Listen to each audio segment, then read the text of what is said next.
El 1 de julio de 1916 comenzó en la región de Picardía, al norte de Francia, la batalla más sangrienta de la Primera Guerra Mundial, una gran ofensiva franco-británica que pretendía acabar con el estancamiento de los frentes y poner fin a la guerra de manera rápida. La ofensiva del Somme es uno de los periodos más interesantes del primer conflicto a escala mundial, marco de hazañas heroicas de soldados, de hitos en la historia militar como el primer uso del tanque y del servicio en el ejército de personajes históricos del calibre de J.R.R. Tolkien o el propio Hitler. Esta ofensiva se prolongó durante 5 meses de intensos combates, en los que se produjo una carnicería en ambos bandos. Este vídeo es el comienzo de una serie que narrará detalladamente la ofensiva, sin pasar por alto factores clave, como la dura batalla que se libraba en Londres entre sus defensores y sus detractores, o el desarrollo del carro de combate. Así que si quiere conocer al detalle la mayor batalla de la Fuerza Expedicionaria Británica, este es su vídeo. La ofensiva del Somme, contrario a la creencia popular de que se lanzó de manera desesperada para aliviar presión sobre Verdún, se barajó como una posibilidad desde finales de 1914. La guerra de trincheras en la que se habían visto envueltos ambos bandos no permitía una ruptura con la que decidir el conflicto, por lo que el mando británico buscó un punto en el que a largo plazo se pudiera iniciar una ofensiva con la llegada del nuevo ejército de Lord Kitchener. Este nuevo ejército era una iniciativa con la cual se pretendía reclutar a un gran número de voluntarios para engrosar las filas del ejército, cuyos números eran de por sí bastante reducidos. Estos voluntarios serían agrupados en los llamados batallones de camaradas, organizados en las ciudades o empresas para fomentar la camaradería entre los nuevos soldados. El retraso en la preparación de esta fuerza y la demostración de que el frente occidental estaba estancado tras las últimas batallas de ese año pusieron las miras de los altos mandos de la Entente en otro frente. Para evitar, según palabras de Churchill, mascar alambre de espino en Flandes, se lanzaron ofensivas en los flancos orientales de la Triple Alianza, siendo escogidos los teatros de Grecia, Oriente Medio y Galípoli. Pero tras todo un año de tentativa, los avances prometidos no se materializaron, devolviendo el estancamiento y obligando a los británicos a retirarse de Turquía. Tras esta nueva oleada de fracasos, el foco volvió a estar puesto sobre el mapa de Francia, para lo cual se convocó la Conferencia de Chantilly, en la cual se reunirían los máximos dirigentes de las Fuerzas Armadas francesas, británicas, italianas y rusas para decidir el enfoque que tomarían las ofensivas del año venidero. Allí se decidió que se llevaría a cabo una ofensiva principal en el norte de Francia, en el momento en el que estuviese listo el nuevo ejército, que sería apoyada por ofensivas por parte de las otras dos potencias a lo largo de todos sus respectivos frentes. Esta maniobra debería dejar a los alemanes sin recursos con los que fortalecer todas las secciones a la vez, y al final una de ellas acabaría colapsando. El lugar elegido para la ofensiva sería el Somme, donde las fuerzas coloniales retiradas de Galípoli, el nuevo ejército y fuerzas francesas bajo el mando del general Douglas Haig comenzaron la preparación del terreno. Mejoras en las trincheras, construcción de líneas de suministro e incluso tendido de tuberías para llevar agua a las posiciones aliadas. Al mismo tiempo, se preparaba un ambicioso plan para minar en sentido literal la primera línea alemana.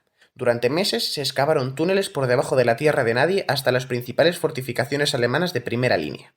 Al llegar al final del trayecto, los tapadores colocaban varias toneladas, sí, toneladas, de explosivos que quedaban a la espera del comienzo de la ofensiva. Con todos estos preparativos, se esperaba que la ofensiva pasase por encima de las fuerzas alemanas con relativa facilidad. Pero como todos sabemos, una guerra no puede ser tan simple. Durante la planificación de la ofensiva desde principios de 1916, las fuerzas alemanas lanzaron un contundente asalto 200 kilómetros al sur, hacia la fortaleza de Verdún, asalto con el que pretendían destruir al ejército francés y avanzar por un camino despejado hacia París. Las fuerzas francesas que debían liderar la ofensiva fueron ancladas al nuevo frente, por lo que la Fuerza Expedicionaria Británica quedaba a cargo de la mayor parte de la operación. Mientras se llevaban a cabo los preparativos, se produjeron varios retrasos, posponiendo la ofensiva hasta el verano, y siendo lanzada de forma precipitada el 1 de julio, pese a las reticencias de Haig, bajo el temor del alto mando a la inminente destrucción del ejército francés en Verdún. Esta era la cadena de mando británica para la ofensiva.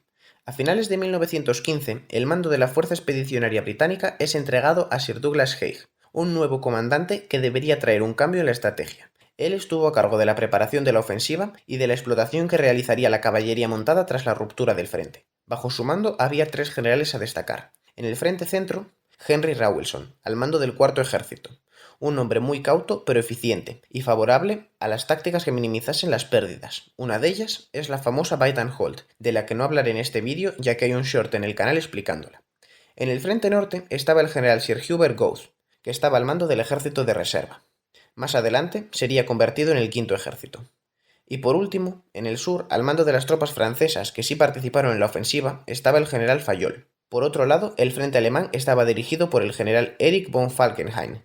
Finalmente, el 1 de julio comienza la ofensiva como estaba previsto, con el objetivo de romper la línea y desplegar a la caballería, que a partir de ese momento trataría de explotar la brecha y garantizar un importante avance. Tras una preparación artillera de una semana en la que se gastaron 1.732.873 proyectiles de distintos calibres, en las posiciones de salida se habían concentrado 158.000 hombres divididos en 142 batallones. A partir de ahora les pondré aquí el mapa para que visualicen la línea del frente. Como pueden ver, a lo largo de 32 kilómetros se extendían las posiciones de salida del Entente. Unos kilómetros más atrás, desde el Château de Valbion, Haig controlaba toda la operación. La ofensiva comenzaría aquí, desde donde se partiría para tomar las posiciones alemanas de la indefensa primera línea y acabar el día en posiciones ventajosas para un ataque sobre la segunda. La trampa inicial funcionó, con los refugios alemanes que habían sido minados explotando violentamente, matando o enterrando a cantidad de soldados. Pese a ello y al fuego artillero, lo que se encontraron las fuerzas anglo-francesas fueron posiciones bien defendidas en la primera línea, con numerosos nidos de ametralladora y un preciso fuego de artillería que diezmó a las fuerzas atacantes con poca dificultad. Sencillamente, los británicos no estaban preparados para semejante resistencia. Algunas unidades hasta tuvieron problemas para salir de su propia alambrada. Otras llevaban demasiado peso como para moverse con rapidez, y otras fueron alcanzadas por artillería, ya fuese enemiga o aliada. Al final del día, el asalto había sido un rotundo fracaso, con 32 de los 142 batallones habiendo perdido más del 50% de su capacidad. En total hubo más de 57.000 bajas británicas ese día, más que en cualquier otra batalla de la historia del país. 19.000 de ellas fueron mortales. El volumen era tal que el día 2 de julio se tuvo que detener la ofensiva porque las trincheras estaban saturadas de muertos y heridos que todavía no habían sido extraídos. En el frente francés, por otra parte, el día fue mucho más exitoso, con la captura de algunos pueblos y la toma de prisioneros alemanes. Aún así, el avance no fue decisivo, y también se sufrieron muchas bajas. El día 3 de julio se reanuda la ofensiva con más asaltos en el sur, pero sin grandes éxitos a nivel táctico. Sin embargo, a nivel estratégico se produjeron cambios importantes, pues el mando alemán tuvo que retirar tropas de Verdún para sostener el frente. Las ganancias territoriales eran ridículas, y este vídeo no es para contar los campos de patatas o las calles que avanzaban los británicos cada día, por lo que pasaré por alto gran parte de los combates que no tienen importancia para la ofensiva que nos ocupa. Utilizaré este otro mapa para mostrar la línea del frente un poco más adelante. Esta línea muestra los avances logrados hasta el 14 de julio. A pesar de la lentitud con la que se ganaba cada metro, los generales británicos consideraban ya la ofensiva un éxito, ya que, a pesar de las bajas, se estaba empujando a los alemanes, que habían tenido que detener su ofensiva en Verdún para reponer las numerosas pérdidas del Somme. Mientras tanto, en Valbion, Haig era optimista en cuanto al desgaste alemán, y ordenó un nuevo ataque masivo para el 14 de julio con el fin de penetrar la segunda línea y abrir paso a la caballería. Al igual que a principio de ese mes, subestimó a los alemanes, que aunque debilitados, aguantaban en las posiciones y se resistían a ceder terreno. Al día siguiente comenzaría la batalla del bosque de Delville, otro punto que se estanca tras los avances iniciales.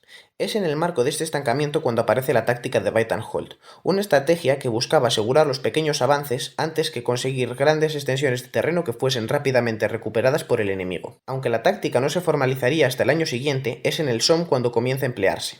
Prosiguiendo con el tema que nos ocupa, se produce un nuevo intento serio de romper la línea con un ataque de distracción en Fromelles, al norte del teatro de operaciones principal, y como ya era la tónica de esta batalla, es repelido con grandes bajas para los atacantes. Durante los días siguientes de julio y todo agosto, las batallas se resumen en mordisquitos a la segunda línea, tomando poco a poco los pueblos y bosques, pero dejando claro que, tras 2 meses de ofensiva, la victoria se hacía esperar demasiado.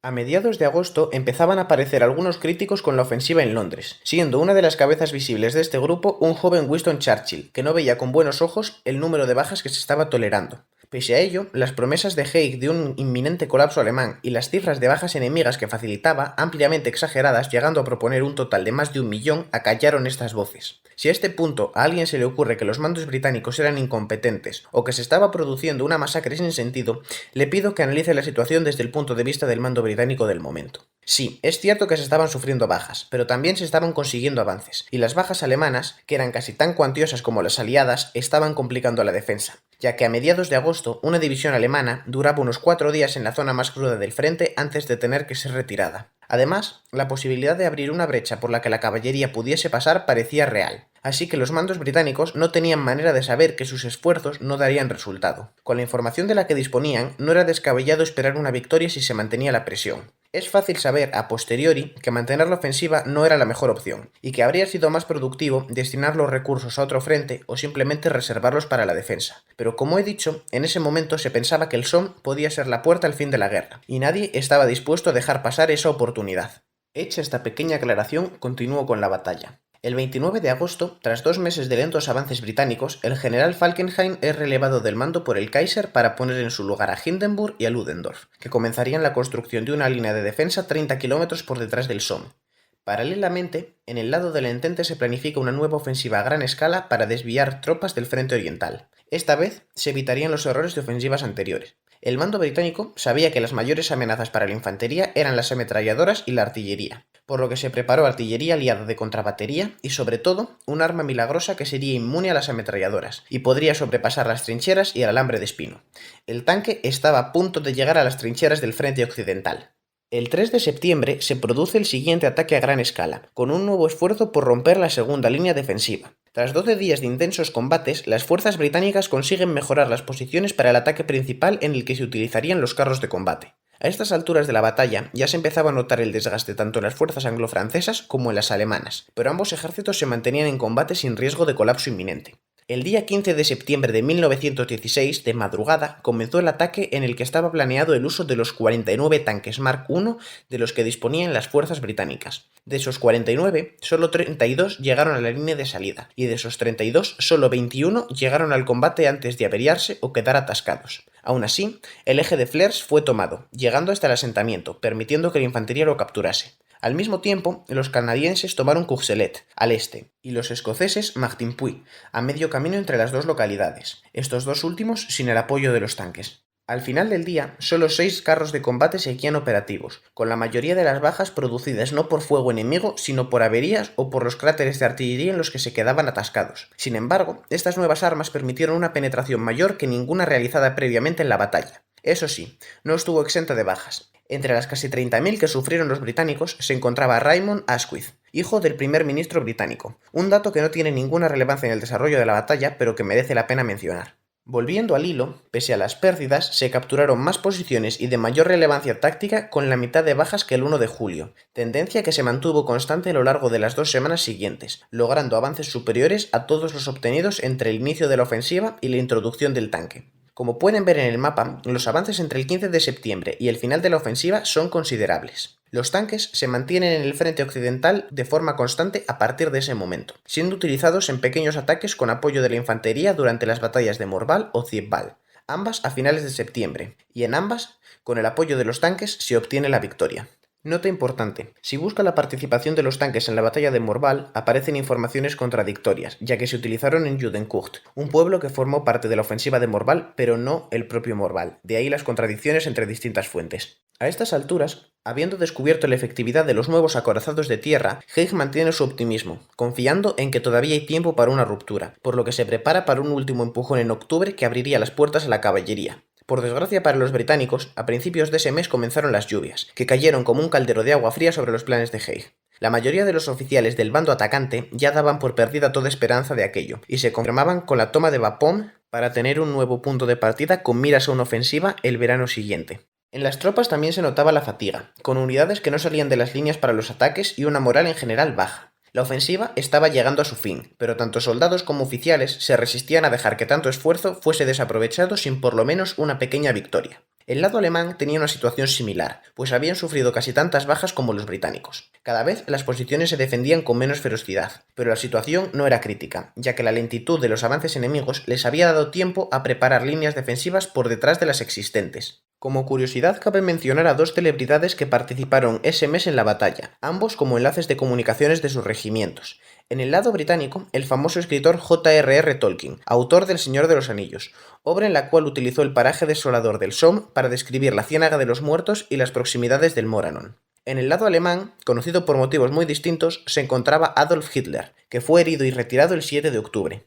Finalmente, los combates se trasladaron a la línea de Le Transloy, una serie de posiciones construidas en terreno elevado que se interponían en el avance hacia Bapaume. El barro hizo impracticable el campo de batalla, obligando a las fuerzas británicas a espaciar en el tiempo mucho más los ataques. Para el 21 de octubre se lanzó un nuevo asalto masivo de 48.000 hombres, que, como ya era costumbre, no produjo un gran avance. En las fuerzas británicas se habían visto grandes cambios doctrinales que minimizaban las pérdidas, y se había mejorado la coordinación entre las distintas ramas, pero a aquellas alturas las victorias eran tácticas, con la toma de pequeñas localidades y posiciones alemanas, un lento proceso que de ninguna manera llevaría a una gran victoria.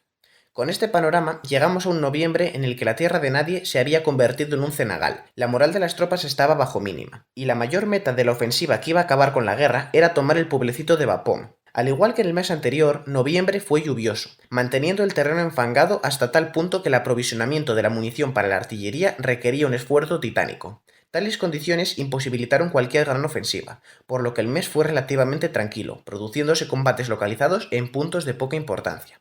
Los cambios más relevantes se produjeron en el campo de batalla político, con una nueva conferencia en Chantilly programada para el 15 de octubre en la que los comandantes de alto rango de todos los ejércitos aliados prepararían el invierno y las ofensivas del año siguiente. Pero como siempre, el campo de batalla político es el que marca el camino del militar. Temiendo que la ofensiva en el frente occidental perdiese protagonismo y que los aliados no viesen suficiente esfuerzo por parte de los británicos, Haig quería presentar algún éxito, por lo que ordenó a Gouth un último ataque a gran escala para conseguirlo.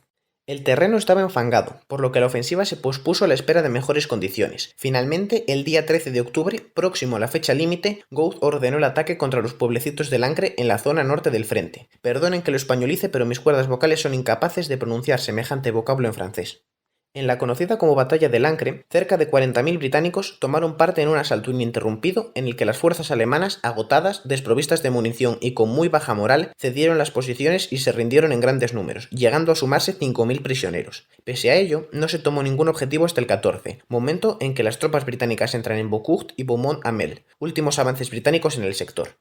Al día siguiente, en la zona central del frente, se libraron los últimos combates en la fortificación llamada Butte de Baglencourt, un obstáculo entre las líneas británicas y Bapaume, que a pesar de los esfuerzos realizados por las fuerzas británicas y sudafricanas durante todo el mes, no fue capturado. El 18 de noviembre de 1916 se produjo la última batalla del Somme, un último ataque contra el pueblo de Seg, al norte, que terminó con las fuerzas británicas repelidas una vez más de uno de los objetivos que se habían establecido para ser tomados el 1 de julio.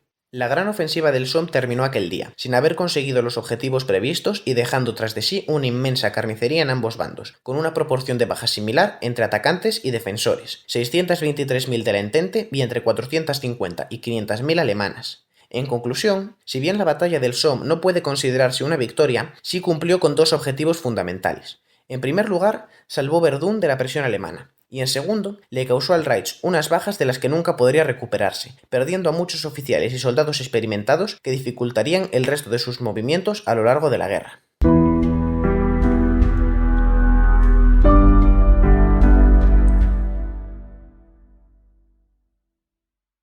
Esto ha sido todo para este vídeo. Espero que hayan disfrutado y les haya sido de utilidad. Sin nada más que añadir, me despido hasta la próxima entrega de Haciendo Historia Militar.